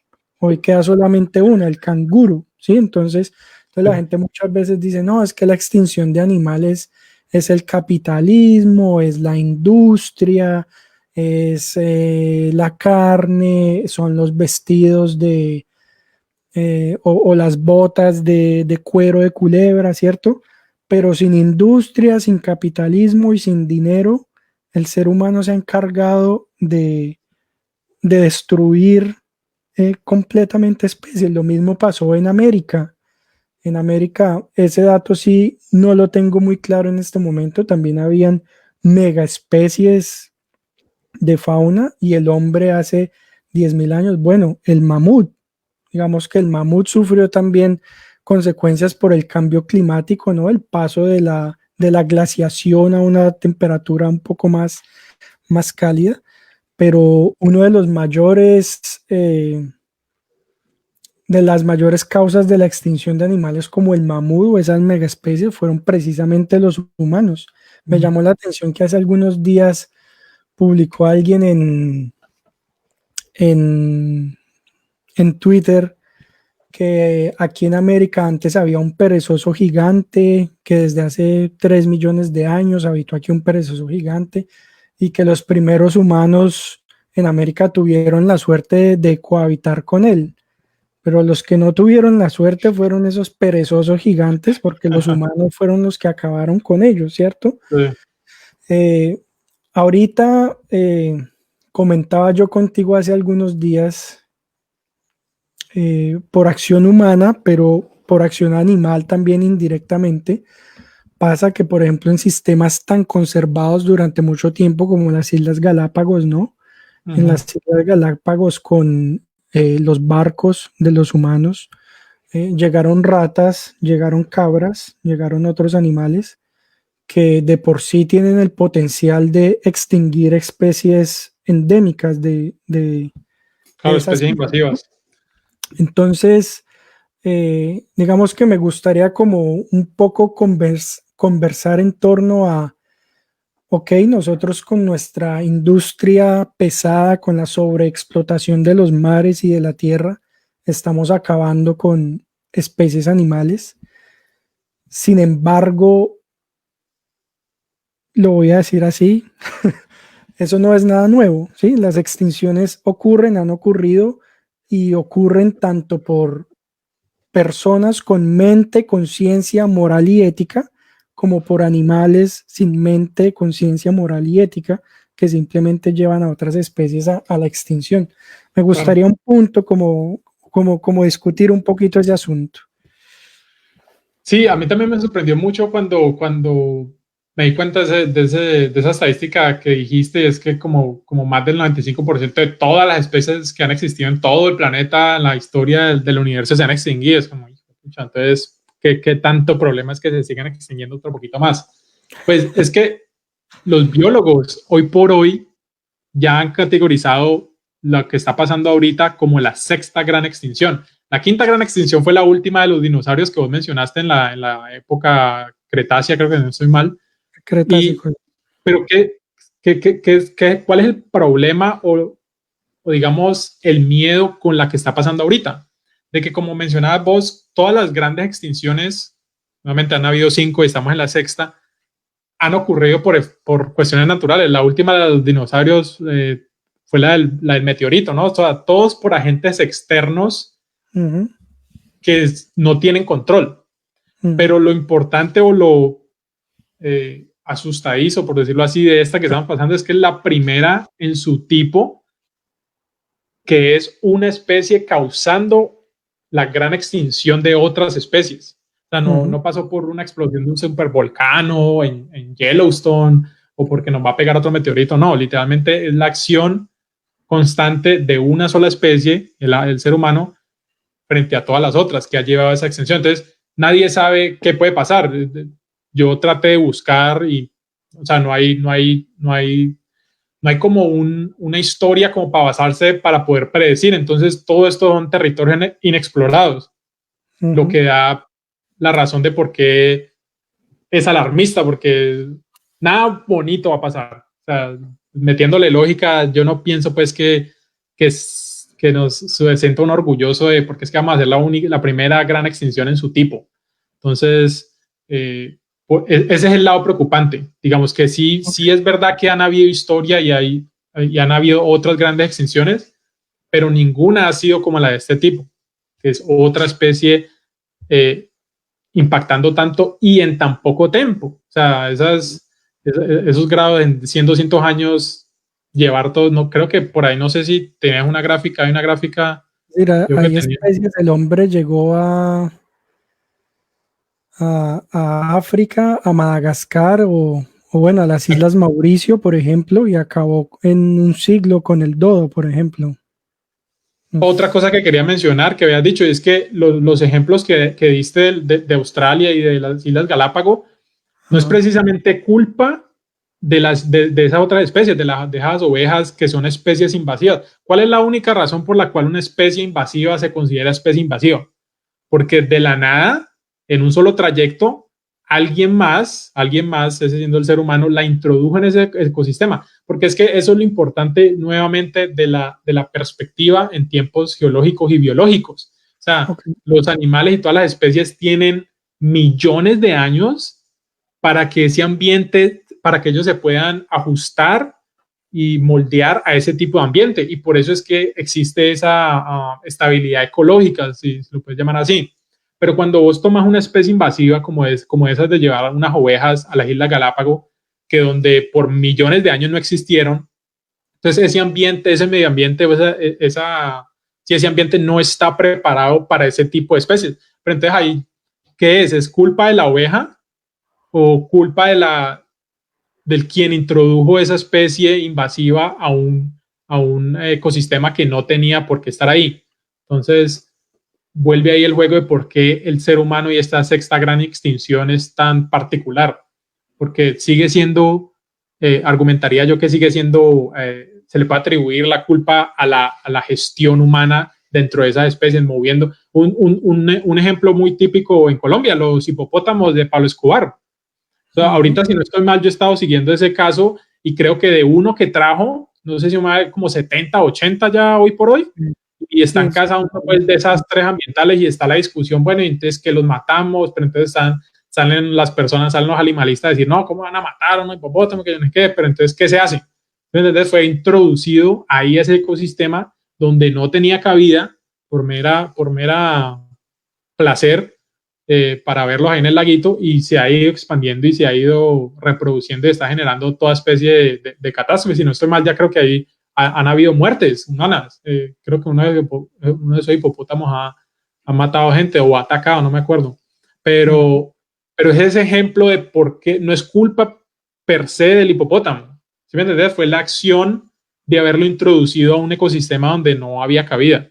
Entonces, ese gráfico que estás viendo ahí, exacto, mira la rapidez con la que se han ido extinguiendo todos los mamíferos, especialmente los mamíferos, en cuestión de 500 años. O sea, todas esas gráficas están 90 y algo por ciento que ya se han extinguido, entonces es un poco preocupante, habla ¿no? precisamente el término que tú mencionabas de la sexta gran extinción. Este artículo de Scientific American del 2018 habla que eso se podría, digamos, concretar en el 2100 más o menos. Bueno, sin duda un tema interesante también. Sí, esto tiene por todos los lados impacta, y por eso, digamos, que yo he terminado pues investigando una cosita y luego resulta otra y otra, y todo eso está interconectado, y por eso me parece como tan fascinante todo este tema, porque toca muchas ciencias, toca muchas profesiones, y digamos que todo se puede ir traqueando hacia una misma industria. Bueno, para ir cerrando este conversatorio, bueno, primero para la gente que recién llega o que de pronto se enteró hasta el momento, hemos estado hablando de la amenaza del cambio climático y hicimos un poco de énfasis en todo lo que implica la industria agroindustrial, es decir, la crianza de animales de granja, de vacas, de cerdos, de pollos, y todo este gran impacto que eso genera en el medio ambiente. Hemos hablado de que esos animales son los que copan más territorio en el planeta, que la crianza de esos animales es el principal motivo de la deforestación, que la crianza de esos animales es el mayor gasto de recursos hídricos del planeta. Hemos dicho que la crianza de esos animales es energéticamente ineficiente. Tiene usted que invertir 30 calorías para sacar una caloría en la carne que nosotros consumimos. 30 calorías, digámoslo, vegetales en su mayoría, Sí, tal vez. sí, de granos. De granos, de lo que ellos se alimentan. Hemos hablado o digamos descubrimos que la contaminación de los océanos no ocurre en su mayoría por los plásticos de uso personal que nosotros diariamente utilizamos en nuestras casas, las bolsas del supermercado, los pitillos, sino que está causada primordialmente por los residuos plásticos de la pesca, por ejemplo. Y terminamos un poco con el tema de la extinción, que a pesar de que a lo largo de las eras geológicas del planeta han habido muchas extinciones, que la extinción es un, eh, es un producto completamente natural que ocurre. Lo preocupante en nuestra era es que es una sola especie extinguiendo una gran cantidad de especies en un tiempo muy rápido y a una escala masiva, ¿no? Estamos hablando no solamente de especies terrestres, sino también de especies marítimas, estamos hablando de aves, digamos, y pueda que nosotros que en la mayoría de los planetas de pronto no se coman sapos u otros anfibios, pero sin duda los cambios que nosotros hacemos en diferentes ecosistemas llevan también a la extinción de esas especies, ¿no? Que la extinción no es solamente por la sobreexplotación para el consumo humano, sino que también es Todo lo que conlleva. exactamente un producto secundario de otro tipo de explotación, por ejemplo, la deforestación, ¿cierto? Me gustaría que empezáramos, bueno, que cerráramos el conversatorio hablando un poco de las consecuencias que traen el cambio climático para nosotros. Es decir, ¿por qué Es decir, ya tenemos los datos del impacto del cambio climático en el planeta. ¿Por qué debería preocuparnos el asunto del cambio climático y por qué luchar contra él? Estuve revisando unos documentos y encontré un artículo muy interesante en la revista Scientific American en septiembre del 2016. Es esta revista que tengo aquí. Hay una versión en español de esta revista que se llama Investigación y Ciencia. Y ellos tienen un especial en esta revista sobre cambio climático y la huella que está dejando el humano en este periodo, que a todas estas los científicos lo llaman el antropoceno, porque está caracterizada por la fuerte huella que con toda la actividad industrial deja el humano en el suelo geológico del planeta, ¿no? Yo eso no lo sabía. Entonces, para la gente que está escuchando, literal, ha sido tanto el impacto de la especie humana que ya palmadita en la espalda le dieron el nombre a una época geológica llamada el Antropoceno. Esta imagen a mí me causó curiosidad, ¿no? Uno se imagina a los arqueólogos y a los paleontólogos desenterrando fósiles, cosas del pasado, ¿no? Entonces aquí tenemos a los, digamos, podrían ser los extraterrestres que visitan el planeta en algún tiempo, los arqueólogos del futuro, ¿no? Desenterrando la chancla, desenterrando el tapabocas, desenterrando todo lo que deja el humano allí, ¿no?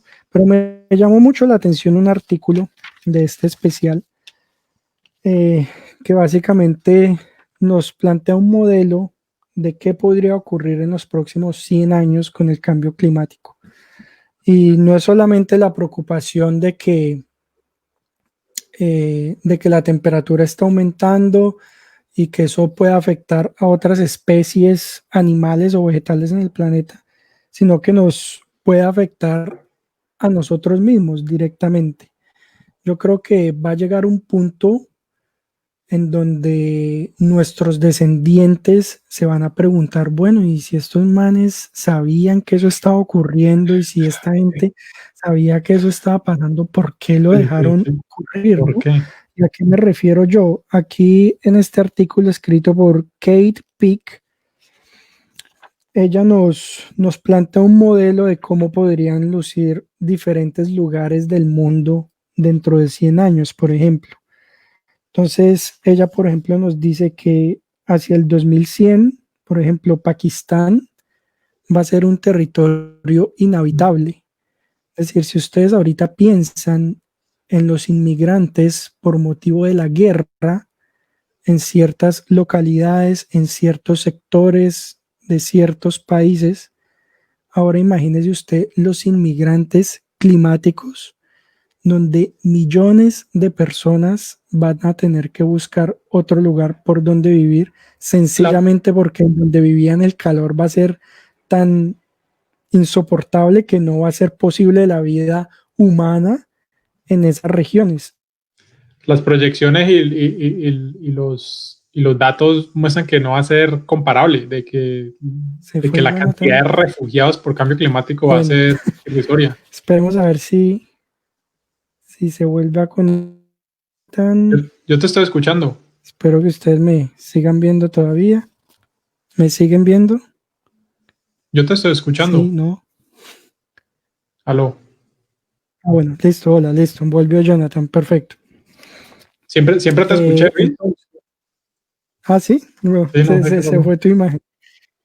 No, entonces, que está diciendo que los datos, está diciendo que los datos y las proyecciones que se ven dicen precisamente que es irrisorio la millonada de gente que van a haber refugiados por el cambio climático. Precisamente eso a veces es usado hasta como argumento aquí en los países europeos y aquí en Estados Unidos frente a, digamos, los políticos o el movimiento político que es anti-inmigración, que le dicen, vea, ustedes precisamente son anti-inmigrantes y justamente también son como detractores del cambio climático, solamente porque digamos que está de nuestro lado la ciencia, pero si ustedes piensan, ustedes no imaginan la cantidad de migrantes que va a haber por el cambio climático. Entonces es un argumento para precisamente atacarlo lo más pronto posible y empezar a hacer las cosas desde ya.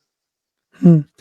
Otro de los escenarios que nos pinta Kate Peak es, por ejemplo, que en Florida eh, aproximadamente entre un 10 y un 15% del territorio de Florida va a quedar bajo el agua. Y esto producto del derretimiento de los casquetes polares. Así que las playas de Florida que usted puede ir a visitar ahorita, sol y arena, todo ese territorio, una buena parte de ese territorio va a quedar bajo el agua. Uh-huh. Y esto es un poco, eh, uno puede hacerse la idea de que estos cambios pueden ocurrir si usted, por ejemplo, ve un poco las excavaciones arqueológicas que se realizan, ¿cierto? Entonces, en bahías como las de Italia, las de Grecia, hay buzos arqueólogos que encuentran ruinas en el fondo del mar, ¿cierto? Uh-huh. Por supuesto, sobra decirlo. No es que las antiguas civilizaciones hayan hecho ruinas en el fondo del mar, ¿sí? Es que esas regiones antes, hace algunos cientos o miles de años, estaban en la superficie. ¿Me Y estás diciendo que simplemente, Aquaman no existió? y simplemente el mar se adueñó de esos territorios, ¿cierto? Y lo mismo va a ocurrir, por ejemplo, según este modelo, va a ocurrir especialmente en Florida. Imagínese usted países como Ámsterdam, por ejemplo, que están por países, no, ciudades como Ámsterdam, que están por debajo del nivel del mar. En este tema también nos habla, por ejemplo, de Australia, donde nos dice que en la mayoría del continente la temporada seca va a ser durante todo el año prácticamente. Uh-huh.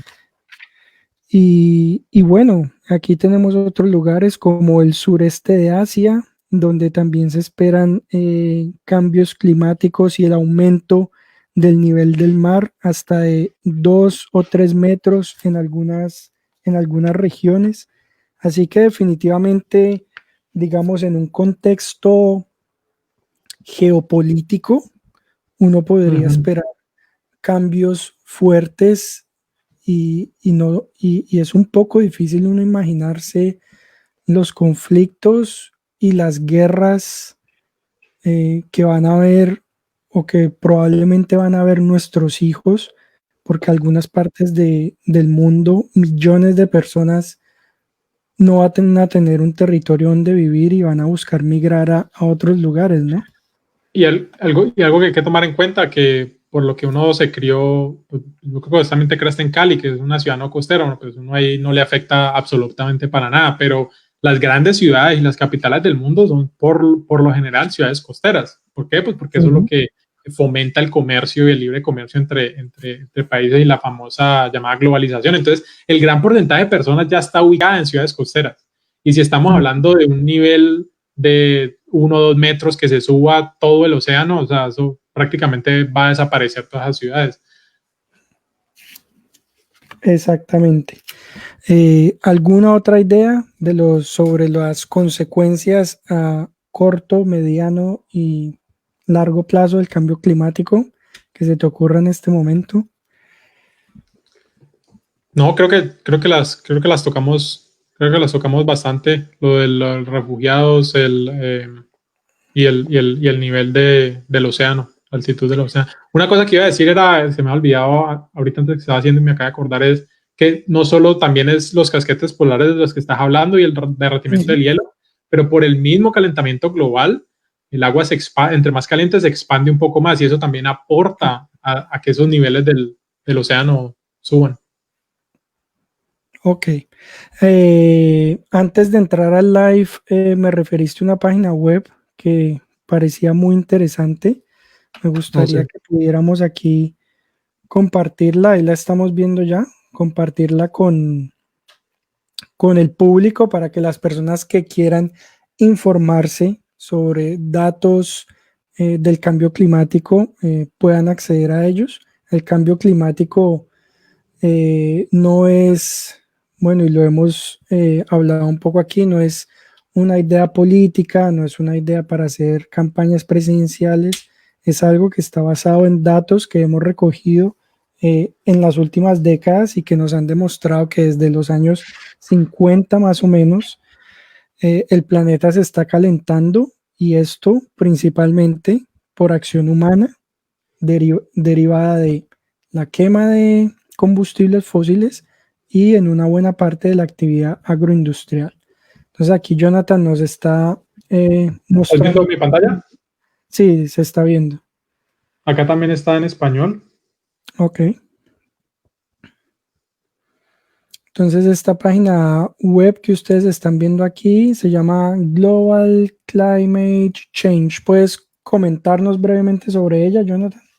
Sí, es una página que acabé de encontrar recientemente, soportada por la NASA y por muchas otras entidades gubernamentales alrededor del mundo. Y está me gustó mucho porque está muy separado aquí como en información fácil de digerir. Aquí están todas las evidencias que hay, cuáles son las causas del cambio climático, cuáles son sus efectos. Entonces, por ejemplo, aquí estábamos hablando ya, como en español, estábamos hablando de temperaturas continuando aumentando, las temporadas inhaladas que mencionabas para los cultivos, patrones de precipitación y inundaciones, más sequías. Es algo también importante que los eventos cada vez serán más fuertes y más intensos, entonces las lluvias van a ser más potentes, los huracanes, las sequías, lo que hablábamos ahorita, lo del nivel del mar. Entonces todo me gustó bastante.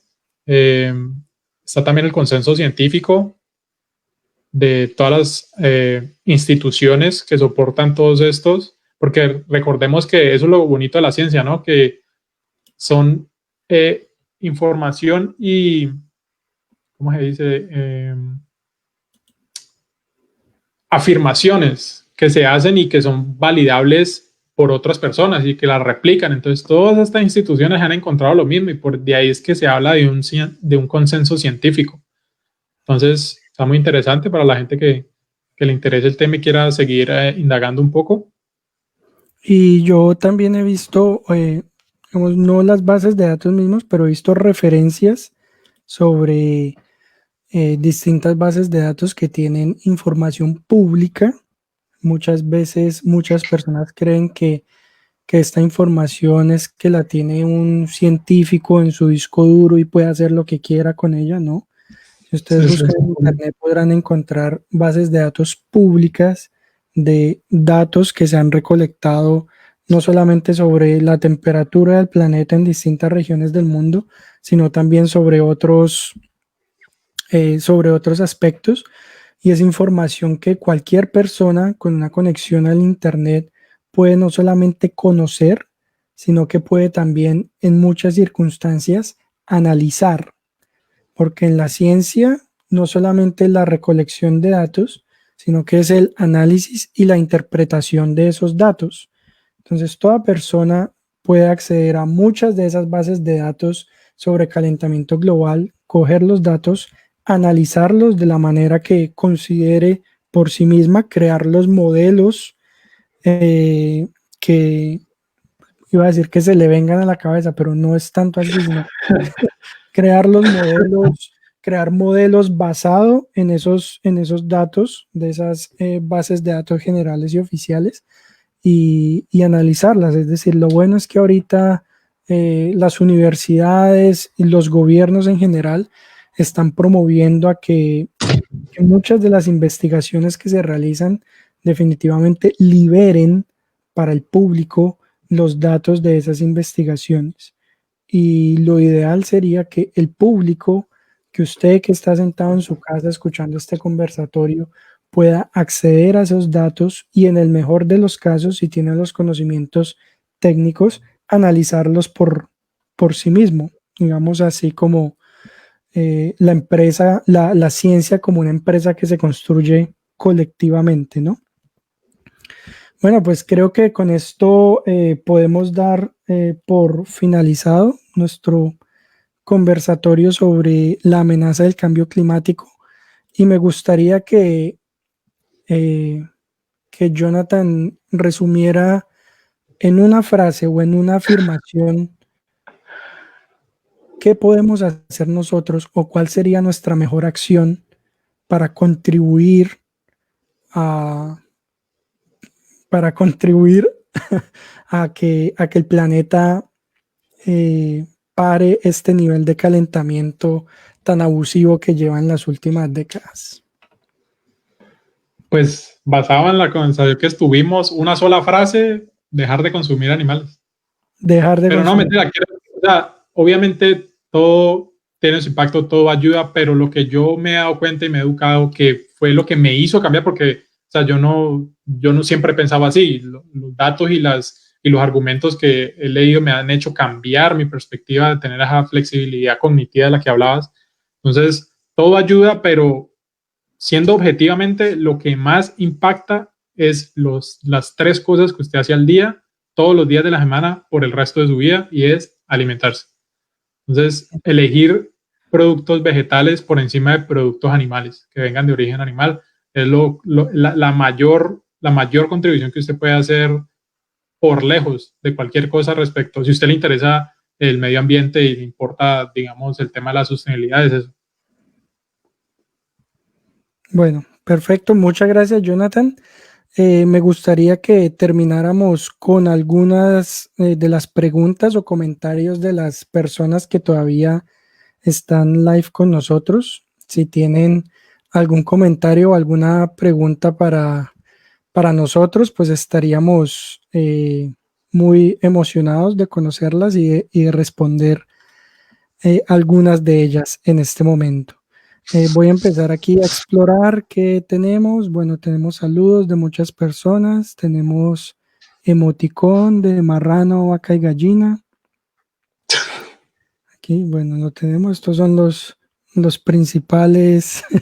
Ahí tenemos a los culpables, ¿no? Pero por parte nuestra, ¿no? Por sobreexplotarlos. Bueno, abordamos el comentario de Julio Alberto sobre la deforestación. Aquí Jairo Alejandro Ángel, nuestro buen amigo en Cali, nos habla de la deforestación como algo directamente ligado a la agroindustria, que fue un tema que tocamos durante el conversatorio y hace énfasis, ¿no? Pues en que hay que tratarlo desde diferentes fuentes, como consumidores, que es lo que hicimos énfasis y ahorita último tú lo mencionaste, dejar el consumo abusivo de carne y bueno, y no solamente el abusivo, ¿no? Dejar por lo general el consumo de carne, ¿cierto? No solamente Sí, claro. abusivamente. Y también con políticas de conservación, muy bien. Bueno, tenemos aquí una pregunta. Jorge Manrique, mi papá, dice, los cambios en la actividad humana a raíz del COVID-19, ¿en qué medida pueden incidir en el cambio climático? Digamos que Pues por ahora sí, como de los datos que nosotros hemos visto, fue una reducción temporal de la huella de carbono, ¿no? Del CO2 que se disparó a la atmósfera, ¿no? Temporal y en una pequeña proporción, es decir, eso no va a arreglar lo que hemos hecho durante los últimos 50 años, pero digamos que, ahorita, sí, pero ahorita desde mi punto de vista, no se pudo más o menos demostrar que se pudo reducir la actividad industrial y seguimos vivos todavía, ¿no? Es decir, sí. en el sentido de que no es necesaria, para nuestra supervivencia no es necesaria la sobreexplotación de la naturaleza y del ambiente tal como lo estamos viviendo en este momento, ¿no? Yo creo que, la manera en que incide ahorita la situación con el COVID-19 ha sido, pues, a lo que yo he visto, hasta positivo, porque lo considero como un jalado de orejas. Como decías, sí, casi que todas las actividades principales de transporte se pararon y vos ves ya las fotos de las ciudades más contaminadas como Beijing, New Delhi, hasta hay foticos ahí de Medellín donde se muestra como antes y después y se ven como los cielos están un poco más claros y eso ha generado. Otra cosa que ha generado precisamente por esto, que es un tema que no tocamos, que también es un tema muy extensivo, son las enfermedades o los virus zoónicos como el COVID-19 y la razón por la cual es por la manipulación en el mismo trato con los animales, el consumo de animales. Entonces, he visto ya reportes y artículos donde dicen que el consumo de carne ha disminuido drásticamente en los últimos 6 meses precisamente por el coronavirus, porque eso es mucho más susceptible atrapar como esas enfermedades o ese tipo de enfermedades por eso. Entonces, yo creo que ha inducido muchas de las enfermedades, digamos, pandémicas son de origen animal, ¿no? Precisamente, sí. De animales de granja, sobre todo, ¿no? O que se consumen también. Sí. Bueno, aquí Jairo nos vuelve a decir que prohibir los plásticos de un solo uso, no usar más icopor, poliestireno. Cuando llegué aquí a Alemania yo hablaba del icopor y no tenía ni idea que era el icopor. O sea, y aprendí que eso en realidad se llama poliestireno. Me pasó lo mismo aquí, sí. Y yo, no, una cajita de icopor, ¿qué es eso? Icopor es la marca que en Colombia fabrica los elementos de poliestireno. Sí. Increíble. Ramírez nos dice, ¿qué tanto nos sirve hacer un día sin carne a la semana? Bueno, interesante. ¿Qué dato podrías, digamos, un dato así crudo de cómo contribuimos a reducir la huella de carbono dejando de comer carne un día a la semana, por ejemplo? Al que se me viene a la mente es el consumo de agua, que una libra de carne son 2.500 galones de agua. Entonces, literal, yo veía una analogía como en un documental que, por ejemplo, si vos vieras a un vecino sacar una manguera a la calle y derrochar 2.500 galones de agua, que es como una piscina, o llenaría todo el vecindario, y decirle como, por favor, para hacer eso en un día. Entonces, digamos que obviamente va a ayudar, cualquier cosa ayuda, pero no, lo ideal sería reducirlo drásticamente o completamente. Pero sí, claro que sirve, por eso se empieza. Listo. Bueno, aquí hay una pregunta interesante, polémica. Un buen método para reducir el calentamiento sería poner medidas gubernamentales que controlen la reproducción humana. Yo sé que tú tienes algo allí que comentar sobre... Sí, te comentaba por fuera del Facebook en vivo que este es otro tema que no alcanzamos a tocar, el tema de la sobrepoblación. Y es verdad, en eso otra vez tenía una posición muy fija de que la sobrepoblación era el tema principal de los problemas del planeta ahora. Y precisamente te comentaba que fue como un mini debate o discusión que tuve con un grupo de amigos en la universidad, porque fui el único que dijo he visto nueva evidencia de que precisamente no necesariamente ese es el problema más grande que tienen.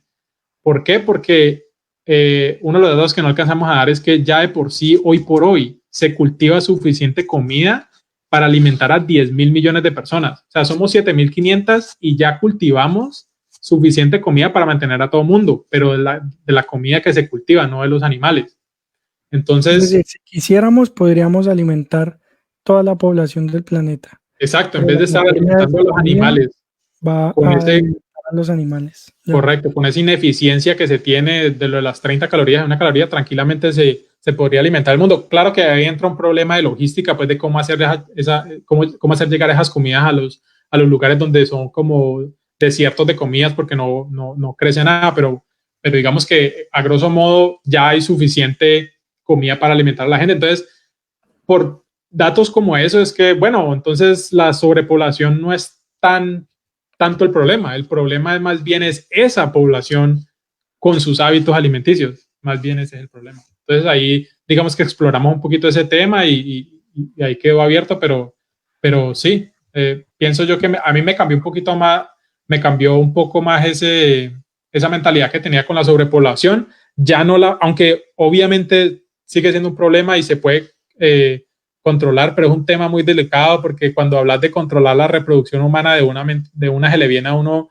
los últimos historia de China, donde tienen esa política de solo 2 hijos y ella se empieza a tocar temas de derechos humanos porque como que desaparecían a los niños. Bueno, entonces es un tema delicado, pero digamos que está esa otra perspectiva de que, mire, si para evitar esa conversación de moral y de derechos humanos y de cuánto es bueno tener cuántos hijos, más bien ataquemos estos otros actividades que tranquilamente pueden resolver esa parte del problema.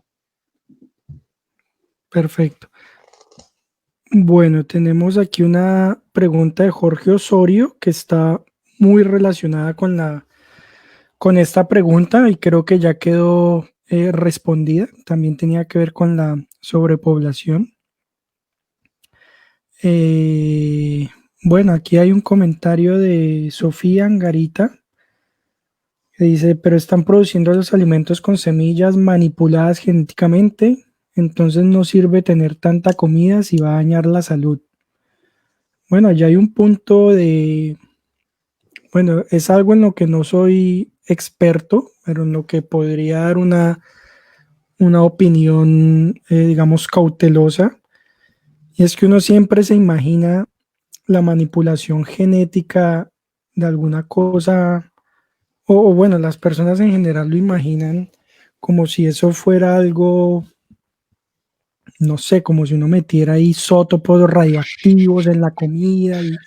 Es decir, hay muchos tipos de manipulaciones genéticas que se le pueden hacer tanto a plantas como a animales y que no necesariamente implican un daño para la salud. Es decir, uno tendría que analizar cada caso específicamente y contextualmente, pero de lo que estoy seguro es que uno no puede asumir el término manipulación genética como si fuera algo completamente y directamente negativo y que le va a hacer daño al cuerpo humano por alguna razón. No.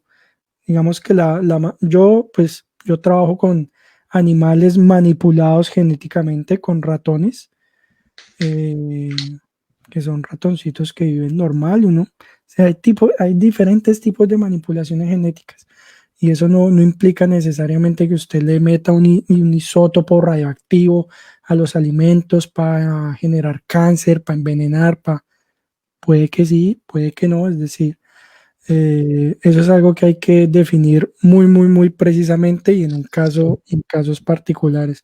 No sé si tengas algún comentario al respecto. No, iba a decir algo como en la misma línea y es que esa es otra cosa que me cambió. Yo cambié perspectiva en eso. Yo también tenía, eso le metían a uno, aquí en Estados Unidos se llaman GMO, CMO, Genetically Modified, no sé, organism, no sé. Okay. Pero bueno, los manipulados y de uno no lo asocia mal, ¿no? Eso es lo peor. Pero si te pones a pensar bien, casi que todas las cosas que usted consume hoy por hoy han sido genéticamente modificadas por el humano por miles de años. ¿Usted cree que va a conseguir una zanahoria como la que usted come ahorita en el bosque, allá en el Amazonas, o una papa o una papaya? Si usted la ve, por lo general son pequeñas, tienen muchas semillas, pero por miles de años se han ido cruzando esas diferentes especies vegetales y se han sacado, y eso es manipulación genética. Entonces, ahí uno a tu punto que debe ser específicamente qué tipo de manipulación genética, porque no necesariamente es algo malo. Sí, ya de acuerdo con vos. Bueno, aquí nos comenta Andrés Felipe Arat. ¿Qué piensan de la correcta fijación de precios del agua? ¿Incide o no en el calentamiento global? Un profesor de finanzas de la Javeriana al respecto. Bueno, de eso yo no tengo mucha idea. ¿Qué podrías decir tú, Jonathan? Los precios del agua. Pues la verdad no entiendo muy bien la pregunta. ¿Te refieres a que como gobierno fijar un precio mínimo del agua, o sea, volverla como más cara para que no la usen tanto? No sé si ese es el argumento, porque yo personalmente veo el agua como que casi que un derecho, porque es tan esencial a la vida humana. Entonces, no sé qué tan adecuado sea restringir algo esencial para la vida humana, para las personas y especialmente para la gente pobre o que está en línea de pobreza, ¿cierto?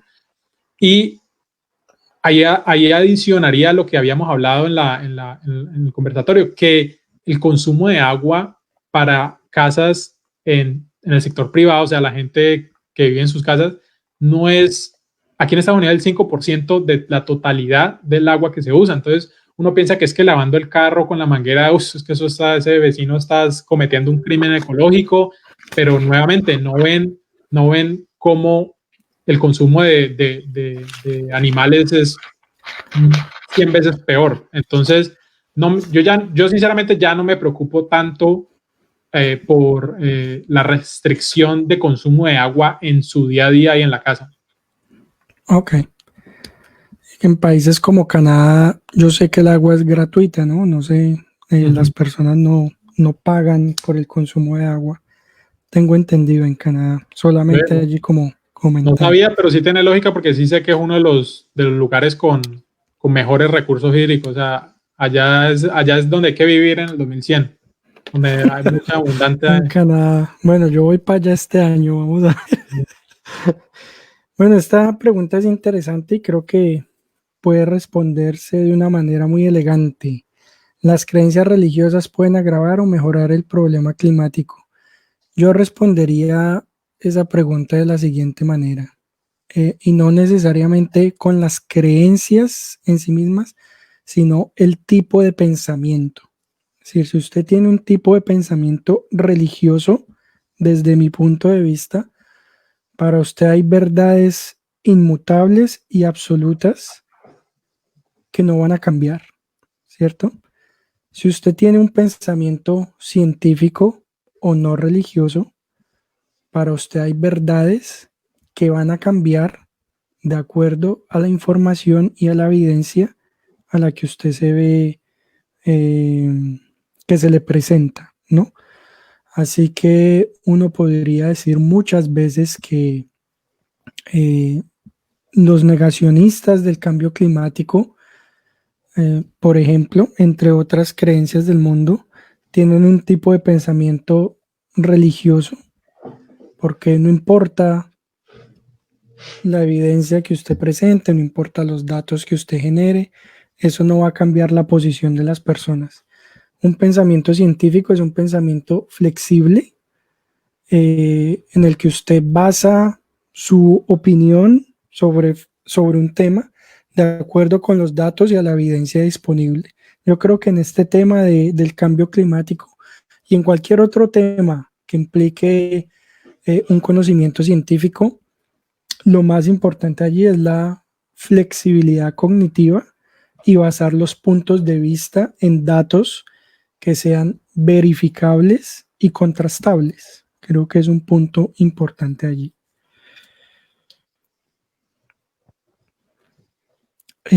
Bueno, excelente conversatorio. Bueno, yo creo que terminamos con las preguntas. Bueno, Sofía nos dice, exacto, es un derecho el agua, me imagino, pero la gente debe aprender a usarla racionalmente. Bueno, pues sí, es cierto, no es necesario gastar agua, solamente tener claro que el gasto, el consumo residencial no es el principal problema, eh, del consumo de agua en el mundo, ¿no? Así que bueno, finalizamos este conversatorio, la amenaza del cambio climático, con la conclusión de que lo mejor que podemos hacer nosotros como individualmente, pero también como sociedad, es disminuir o parar el consumo de carne, que es uno de los más importantes factores que influye en el efecto, en la emisión de gases de efecto invernadero y en la sobreexplotación y destrucción de los ecosistemas en el planeta, ¿no? Eh, Queremos agradecerles a todos por habernos acompañado durante estas 2 horas de conversatorio. Se nos fue un poquito larguito, pero vea, quedaron muchos temas por tocar. Quiero invitarlos a que se conecten con mi proyecto de divulgación científica en Internet que se llama Science Logs. La palabra Science, ciencia en inglés, y Logs, Logs. Pueden encontrarlo en Facebook, pueden encontrarlo también en YouTube, donde hago también videos y algunas transmisiones sobre algunos temas. Y bueno, quiero darle las gracias a Jonathan. Este es el primer conversatorio que yo hago como la plataforma de divulgación que estoy intentando sacar adelante. Y bueno, creo que nos fue muy bien, creo que nos divertimos, creo que tocamos temas interesantes. Y bueno, quiero agradecerte por la disposición y sobre todo por esa visión que hoy nos brindaste, porque yo creo que definitivamente es un poco uno cambiarse el chip a que el cambio climático no es algo que dependa de los gobiernos, que no es por allá una empresa tirando humo al cielo, ¿no? Como uno ve así en Los Simpsons, ¿no? La planta nuclear y que ese es el responsable del cambio climático, ¿no? Sino que somos responsables del cambio climático en la medida en que consumimos productos cárnicos, que son los que de los efectos más fuertes sobre el calentamiento global, sobre el cambio climático y sobre el planeta. Creo que fue un cambio de chip muy importante para todos aquí. Creo que esto espero que abra para muchas de las personas nuevas avenidas de pensamiento y también nuevas avenidas de exploración. No se queden con lo que les dijimos aquí. Exploren recursos en Internet. Jonathan, ¿podrías copiar y pegar, por favor, la dirección web de la página en el chat para que la gente pueda acceder a esa página web, que es una página web que tiene información sobre varios aspectos del cambio climático? Los invitamos a que exploren todas esas fuentes y bueno, agradecerte a Jonathan por el tiempo y por este fantástico conversatorio. No, gracias a ti, Daniel, por la invitación. Sí, muy interesante el conversatorio y quería recalcar que te felicito por ese proyecto de divulgación científica. Me parece que es genial y algo muy necesario porque no todo el mundo, digamos, el sistema de educación, casi que en todos los países, no fomenta mucho ese pensamiento científico y de verdad que es un proyecto muy interesante y muy necesario, especialmente para el país como Colombia. Entonces, mantener el buen trabajo y una futura conversación más que alegre de tenerla. Bueno, perfecto. Si conocen a alguien que haya querido estar en este conversatorio y se lo perdió por algún motivo, espero poder subir este video a Facebook en los próximos días. Así que pues quedará registrado allí esta pequeña charla que hemos tenido hoy. Nuevamente muchas gracias por la compañía y nos vemos en una próxima ocasión. Quiero invitarlos este viernes a una charla que voy a dar sobre cómo hacer un posgrado en Europa para todos los que nos están viendo y están interesados. Que me acompañen este viernes también por esta misma página, Science Logs, para comentarles un poco de cómo fue mi experiencia de hacer el doctorado en Europa y que, bueno, que amplíen un poco sus horizontes académicos. Jonathan precisamente está a la espera de que se normalice la situación para venir a hacer sus estudios de posgrado aquí a Alemania y bueno, te deseo los mejores éxitos en ese proyecto. Y bueno, muchas gracias por acompañarnos y nos vemos en una próxima ocasión. Hasta luego. Hasta luego. Chao.